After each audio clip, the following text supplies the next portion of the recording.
Ladies and gentlemen, welcome back to the finest Dawn of War Soulstorm casts this side of East Yorkshire. And today we've got a 3 versus 3 on Rain Floodlands. Playing as Dark Eldar, we've got Martin Router King, we've got Jagus as the Sisters of Battle, and we have got me as the Necrons. An opposing team playing as the Tau Empire, got Kunte Ynir, we have got Eliminator as the Dark Eldar, and we have got Q-Ken as the Imperial Guard.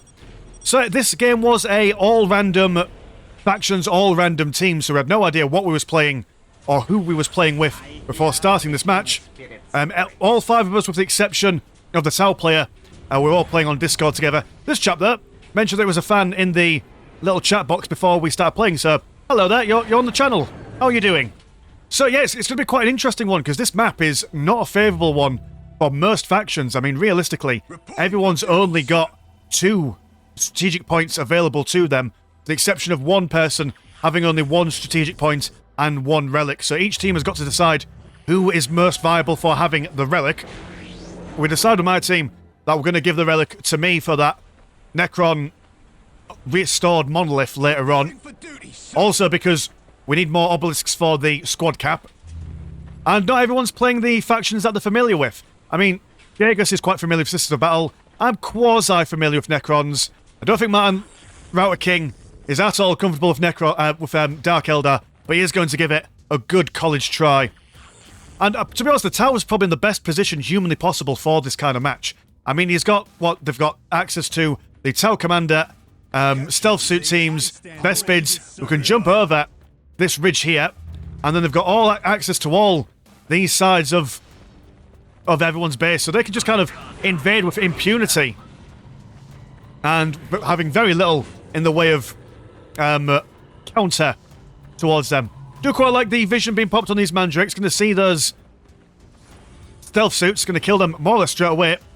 Tau Commander having a little look in the Necron base. I've pushed my Necron warriors out of the way, but they are going to return back home. This dude will now start focus firing. Lovely shade of orange as well.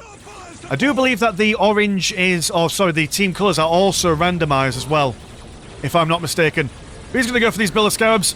Necron warriors are going to attempt to shove these guys away. We are going to see some more Necron warriors from the middle of the Necron monolith as well. Command squad moving in. Almost losing their priest there. Canoness looking for some good snipes. Not sure if he's gone for his... He's gone for a pristine sanctuary, so I imagine there's a... Is there an Inferno pistol? There is an Inferno pistol there. You'll notice that I popped a little... This Bill of Scarab only had one model in. And I was hoping that... sorry, what's your name again? Kunte Ynir didn't have his unit occultation on. So I could hide the Bill of Scarab behind the summoning core in the hopes that he wouldn't one-shot that Bill of Scarab, which apparently it worked. But he did manage to get one Bill of Scarab squad wipe there, so that's something. But yeah, Tau Commander not standing up too well against this Inferno pistol. Guardsmen now joining the ranks of the Imperial Guard. Going to see a good chunk of Dark Warriors, Archon, and Mandrakes holding the line in the middle. And I suppose we've got the advantage in the sense that, realistically, the Imperial Guard and the Dark Eldar have to kind of push their way through the central point here. So we can kind of tattle up. We can use our turrets, we can use whatever we want to show up our defences. One poor missionary not having the best times against these Weaver jet bikes. Eldari warriors going to try and shove them off, but it's a little bit too much fire for them. Got some Necron warriors moving up in for support. Commissar joining the ranks of these guardsmen over yonder, and the Tau Commander back and ready to play. And this is quite the assault. Gonna go see both Tau of Loathing and the Listing Post getting their upgrades ASAP. So this will be quite a difficult thing for the Tier 1 units to push through, especially if it's defended. Got a Necron Lord over here watching and waiting for any shenanigans he can get involved in. Gonna see some Whales of the Damned, if that's what their ability is called, reducing the morale of everyone nearby. Gonna see this Touch Slave extracting the soul from a very friendly missionary. Waste not, want not, that's what they're saying, Kamara. Sir, yes, by the Emperor, it will be done. But yeah, absolute shenanigans at the moment. One slave now being pulled shot by the Force Commander, sorry, the Tau Commander. suppose one negative aspect for the tower as well is that if they want to build up loads of fire warriors, they've got to go the long way round.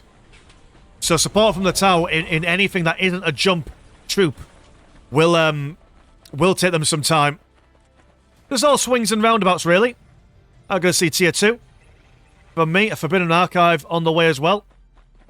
Tier 2 going for the Dark Eldar. And one thing to keep in mind as well for this map, because everyone's on such a low economy, every single unit you lose is going to be severely felt. Losing that Torch Slave there, when you've got 4 strategic points, you don't really feel the pain for that. But, I mean, what was it? What is a Torch Slave? Like 50 blue money, 75 blue money? Yeah, it's not good. 6 Reaver jet bikes on the way. And have we seen... They're going to go for Tier 2, so soon to get those targeting modules for these Reaver jet bikes. And again, we played the other night. Just, it's day and night, the difference between Tier 1 Reaver jet bikes and Tier 2 Reaver jet bikes. Even if you have only 3, they're able to melt their way through regular infantry squads. Do have a Celestian squad there. Melter gun and multi-melter working in tandem. Necron Lord jumping in the mix. Gonna slap the Tau commander, almost getting him down. Not quite though, gonna vamoose over the mountain as he comes. What is your wish? Sir, yes, sir. What is your wish? Mandrake's been snared. And yeah, if our Tier 2 pop in, it's time to make a push, make a play. Battle system over here, being accosted by these Reaver Jetbacks, but look at that! It's like as if I know what I'm doing. Gonna force them a little bit forward, which allows these guys to move in a little bit quicker for support. Allowing Celestians to get a good little bit of damage over there, almost taking out a Reaver Jetback, but not quite. Enemy Mandrakes also being seen by the Cena Beam. Will be taken down in a squad wipe. Mandrakes over here not having as much luck against the broadside battleship. Like I say, excellent defensive position. One of the main weaknesses of a broadside battleship is obviously being punched around the chops in close combat, especially when he digs his heels in. But at the moment, he's totally fine. He's cruising, baby. Gonna see some Bassies for Q-Ken. And at the moment, everyone's economy. In fact, let's have so much combat going on. Have a quick skeg at the economies. 56 and 20, 64 and 30, 30% and 70, 78 and 50, 50 and 20, 56 and 40. So it's... Yeah, no one's buying anything anytime soon. Do have just some Chad Celestians just going straight for the economy. It's Tier 2 as well. Necron Lord throwing down another lanky streak of green. Taking down 2 Reaver jet bikes. Got more broadside battlesuits setting up. Seeing the glow of the Emperor through that Psyker as the Archon gets zapped. The Imperial Guard just not getting too involved. They are, I imagine... Hold on. Yeah, they're going to be focusing a little bit on the mechanized command. As realistically, while your blue money might be restricted, your green money isn't. You can get your 6 plasma generators as normal. And most vehicles have a low blue cost and a high green cost, so... Realistically, vehicle plays are probably the most viable from the Imperial Guard's perspective. Necron Lord chasing these lads around, giving some breathing room for these guys to move up. Tau equipped with their anti-vehicle stealth shenanigans. God. Do apologise for that. Frog in my throat, apparently. Gonna go for some more Reaver jet bikes. Because why not? Sister's gonna go for this broadside battlesuit. It is heavy infantry, it's not a vehicle.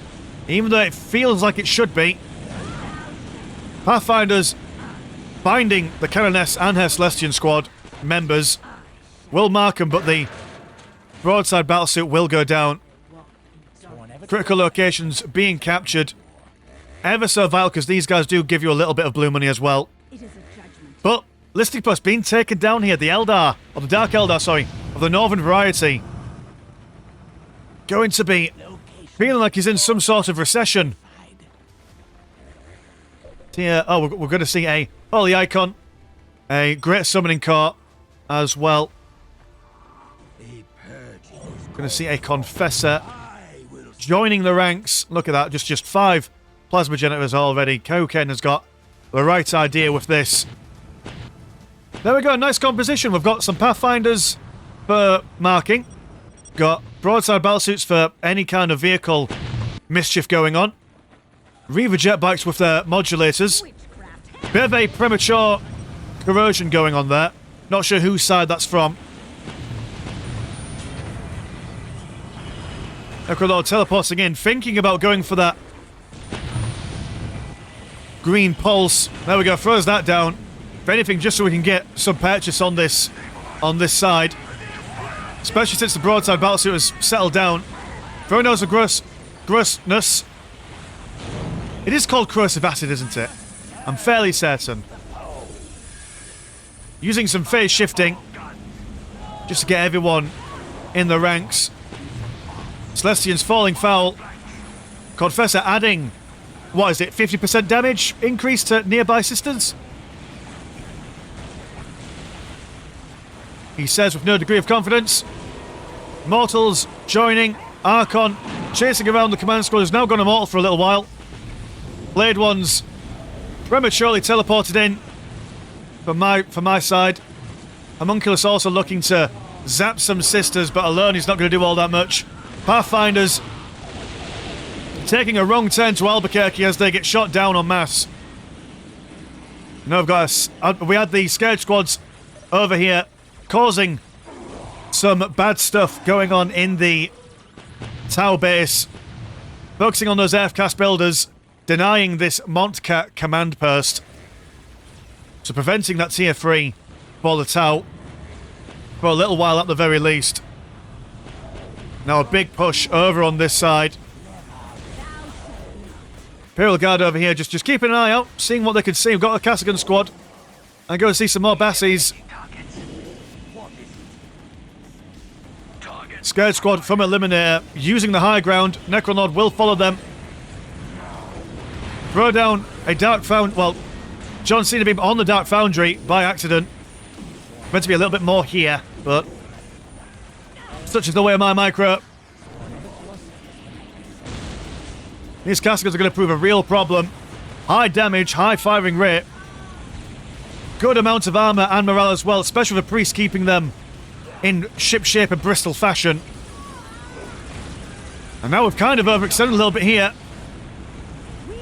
Up over on the mountain. Unable to really get out without running the gauntlet. Tau Commander really doing some damage as well. Fire Warrior team using the extended vision of these Casicans to fire from a safe distance. Flayed One's trying to get in the fire ranks and do some disruption. Reaver jetpack still being used to full effect here. Hellion squad not longing for this world will be taken down. Necron Warrior's also been spotted by the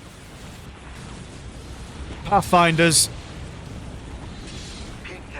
And absolute chaos. Look at all the space here as well. No risk of vehicle pathing on here. Well, apart from these trees, I guess. Not sure if you can walk through the trees there.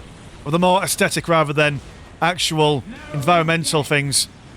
Yeah, Dark Eldar player, although these guys have managed to keep these forces a little bit occupied. We have basically wiped out the Dark Eldar player here. Necrons keeping these Celestians screened from all this Scourge and Cassigan fire. Destroyer also going to add to the mix as the Necron Lord continues with amazing micro, might I add. Adding all the value. Phase shift going on down there as well, just to get a little bit of health back. Cabal Fortress standing firm, but for how much longer? Basilisk being left to fire in his own wicked time.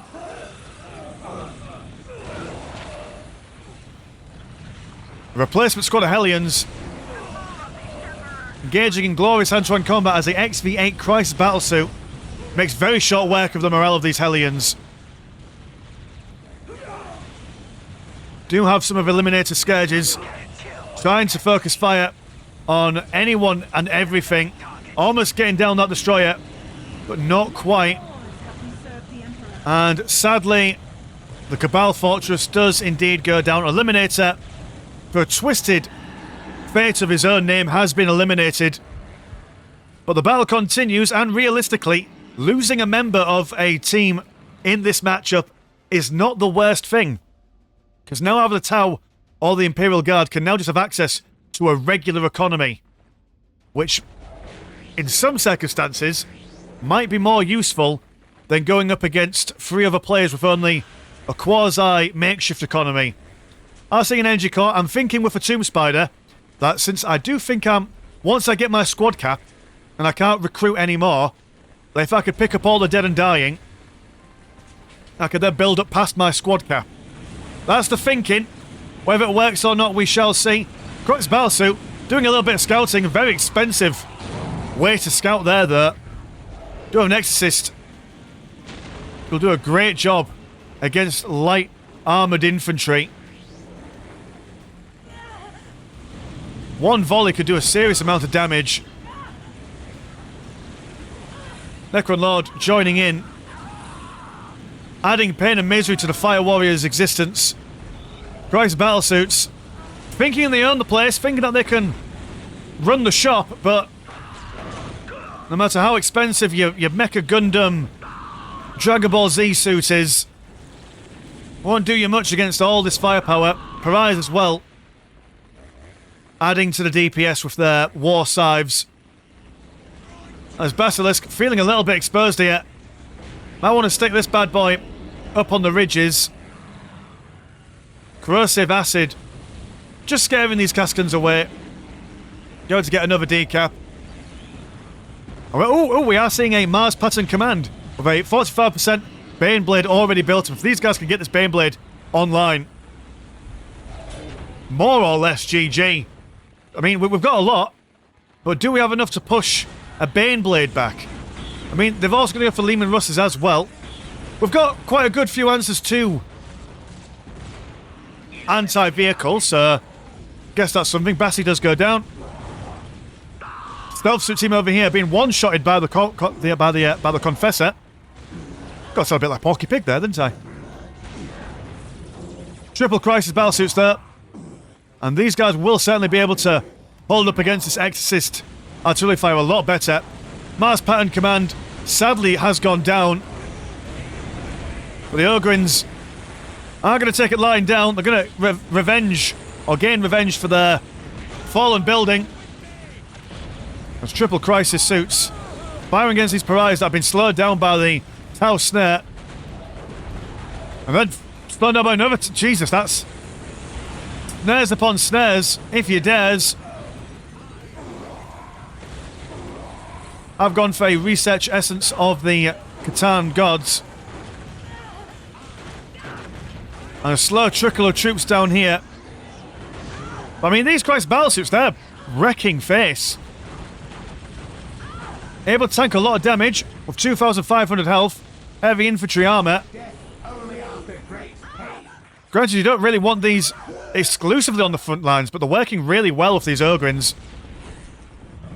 I imagine that the Imperial propaganda is just telling the Ogrins that these guys are also Ogrins, just in fancy suits.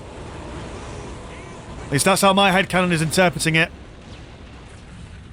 Heresy, I know, but Imperium doesn't mind a little bit of heresy every now and then when it's advantageous. Pariah still not giving up, trying to focus down that Lehman Russ battle tank. Going to see more Basilisks being recruited. And at the moment, it's just me left on my own. Might potentially lose him. Oh, that's what I do. I turn into an Essence of the Nightbringer. If anything, I see all this high-tech stuff and I think, right, I want to keep these guys occupied, so I'm just going to start going for the Imperial Guard base. And I hope that these guys need to stick around. Tomb Spider picking up a lot of these lads, ready to splooge out lots of other Necron warriors. Let's have a look at the economies. 95 and 48. Obviously, this guy's got now 89 and 77, compared to 67 and 18, 67 and 44, 48, and 30 and 107. Storm Monolith now on the field, or about to be on the field. We'll watch from the Imperial Guard's perspective for a moment. Yeah, big push of elite troops now. And Celestians, as good as they are, aren't going to do much. We do have a Sky Ray missile gunship using its height advantage. But will have to get off the mountain if it wants to help push all the way into the southern base. Do have a Lord Destroyer having a look to see if he can steal a Lehman Russ or two. Hungry for it, gives it a go. But then the Lehman Russ just says no and goes away. I was unaware that the Lehman Russ was able to just say no and go away. That was news to me. But apparently it's got to stay within a certain range for a limited amount of time before you're able to take over the machine spirit. Well, a lesson learned is a lesson earned. Storm Monolith now ready to fight. Necron Lord finishing his business. Baneblade not quite ready, although we have got a serious amount of flirt for the Imperial Guard, but that's totally fine. Just be able to reinforce his elite units whenever he fancies. Scared of trying to run away. Christ's battlesuits taking out the majority of the Dark Eldar infantry and the Sisters infantry. I've got very little in the way of fighting units at the moment, though we do have a Penitent engine. Very fast walker unit. Look at the sprint on this lady. We'll just chase after Lehman Russ and Christ Battlesuit alike. Almost T-posing as she runs. Storm Monolith going to recruit some Immortals. Stealth suit team over here as well. I've got a heavy weapons team armed for las cannon. Oh, sorry, an auto cannon even. Anticipating some sort of counter push when they see that Monolith. It is my duty to serve. But yeah, at this moment in time, it's really hard to tell who's going to win. Got one relic unit, lots of penitent engines, some good anti-vehicle options. Not sure what we're going to do against these priests. In fact, is there a priest mixing with these guys? Not at the moment, but I imagine there will be one recruited at some point. Basilisks being reforged. And we are seeing the Baneblade come out. Limited one, the population is full, but he can just upgrade that. The Storm Monolith taking baby steps. Moving forward and then pressing that stop movement button. I've also got him on hold position. The idea is just a very slow creeping advance. All right, men. Time to Going to see the Hammerhead gunships and these boys. Absolute insano style. The amount of damage that these guys can throw at basically everything. They can make vehicles, buildings, infantry, you name it. Drop it like it's hot. But they can't take that much of a pounding. It has to be said. Green Finger stopping these guys from firing. Forcing them back. Penitent engine hot on the chase. Christ Battlesuit's also not holding up all that well. Autocannon getting the shots in. But the Hammerhead able to turn around and fire. Takes out one Penitent engine. Scout Squad's over here. Not feeling too fresh and fancy from the artillery strikes from the Lehman Russ battle tanks. And the Basilisks now occupying the central point here. At this point, we don't even really know what's going on. We don't even notice those guys up there. In the mayhem and chaos of battle, distant shelling feels like localized shelling. Is that the best you've got? Storm Monolith just queuing up as many Necron Warriors as we can as they are being dropped left, right and centre. Also do have a second Monolith down here, which is going to be recruiting any kind of vehicles that we need. Got a big blue for coming down. Let's get some cinematic stuff going on. Where's the big blue for gone? You tease! It's never happened before in videos, but it seems that in the past week or so, it's happened more so than the entire year of casting. Oh, there we go. It was just hugely delayed. I mean, this resurrected Necron Warrior will certainly not enjoy it. Necron Lord also not quite able to avoid that. I'm going to see a fake Hammerhead gunship. which we genuinely think is a hammerhead. There is no denial in that. Sked just trying to get some pot shots off. Tomb Spider once again collecting more lads. Although, can he collect all the boys before he's shot down? Will turn around. Not got enough lads in there, though. And here come the Baneblade. Fake hammerhead goes down. Araya's looking for another taste of Tau flesh. His Christ Battlesuit's just showing no fear in the face of a restored monolith. But here it comes, the Baneblade. Penitent engines will see them. Alarm bells are ringing. They're going to run away from 11 barrels of Imperial Fury. Not a happy situation.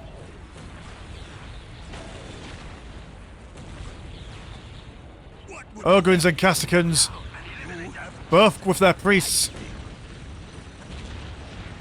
So they've got a good window of opportunity where they can just assault this central point. At least two of their units will just be untouchable. So we've got to play the long defense here. We need to hold for as long as we can. Wait for those effects to fade away. Go see Necron Lord jumping over. Going to attempt to throw down a... Oh no, never mind. He's going to turn into Essence of the Nightbringer. Focusing on this Baneblade. Time to push out. One part of the strategy is to not only force the Baneblade to face the other direction because it can't fire backwards, but also to spread out this well-placed formation. See if we can pick off any stragglers. Tomb Spider looking for some corpses in the middle of the skirmish. But will be shot down, sadly, by the looks of things. There we go. Second Tomb Spider as well. Monolith cannot keep up with the push that needs to be at lightning fast. Morale breaking for the Casicans. Ogrins. Just a solid slab of meat in the middle of the battlefield. They will also lose their morale, but they've at least screened these guys off the Casicans for a long time. Baneblade now coming back into the fight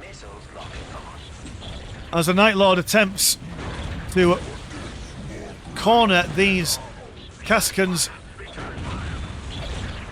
Necron Lord returning to his original function. More Christ Battlesuits on the edge. And all this artillery here adding so much to defense. Miserably failed placed thingy there. Was not intended to be that. Restore Monolith being taken down, sadly. And the push continues. With every push that the Northern team do, they get a little bit more ground. Hope is waning. We do have a little bit of fighting spirit left. Don't count us out just yet. Hammerhead's moving in to get a focus on the listing posts. Celestians trying to get some good shots off, but all their heavy weapons have been taken out. Gonna see a Talos. Yeah, baby. If anything's gonna save us, it's going to be the mighty Talos. Gonna see double heavy destroyers focus firing on this Baneblade. Go on, be the Talos we know you can be. A glorious charge. No one can stop him. Apart from his own. You miss 100% of the shots you don't take. That's the moral lesson of this Talos. Christ Battlesuits jumping over the ridge. More Penitent engines attempting to be coming out. As the Imperial Guard and Tau take the centre of the battlefield. That improved economic input, giving the Imperial Guard all the resources they need to field a fully functioning army.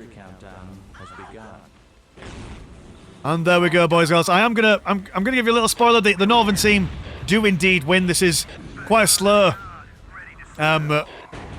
takedown. We do fight to the very bitter end, but it's all we've got left, man. It's all all we've got left is just stringing singular units into combat, which is not the most entertaining thing to watch, so I will spare you that plight.